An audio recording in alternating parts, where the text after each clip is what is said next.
ओशो के उनके एक सन्यासी ने कहा, भगवान, इससे पूर्व कि हम पूछें, हम अपने प्रणाम और आभार निवेदित करते हैं। संतों ने सदा कहा है, नहीं राम बिन ठाव।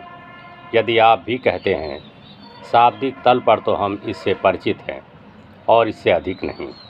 कृपया पूर्वक बताएं कि इससे क्या अभिप्राय है। तो ओशो कहते हैं, शब्द के तल पर जो परिचय है उसे परिचय कहना भी ठीक नहीं। धर्म के आयाम में सबसे बड़ा कोई धोखा नहीं है। शब्द तो समझ में आ जाता है, उसमें जरा भी कठिनाई नहीं, लेकिन शब्द में जो छिपा है वह समझ के बाहर रह जाता है, वहीं असली कठिनाई है।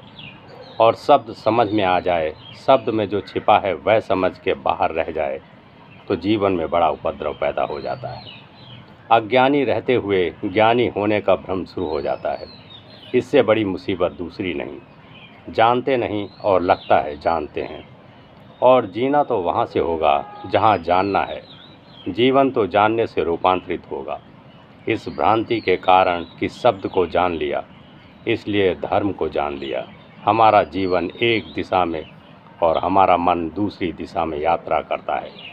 अक्सर वे दिशाएं विपरीत होती हैं। पाखंड, हिपोक्रेसी इसीलिए तथाकथित धार्मिक आदमी की जीवनचर्या बन जाता है। तथाकथित धार्मिक आदमी नितांत पाखंडी मालूम होता है। कहता कुछ है, जीता कुछ है, और उसके जीवन और उसके कहने में कहीं कोई तालमेल नहीं दिखाई पड़ता। यह जो गैर तालमेल है, यह पैदा होता है शब्द को समझ लेने से। इस संबंध में कुछ बातें और विचार कर लें, फिर प्रश्न को हल करें। ईश्वर, आत्मा, मोक्ष सुनते ही समझ में आ जाते हैं, क्योंकि अर्थ हमें शब्दकोश में जो लिखा है वह पता है।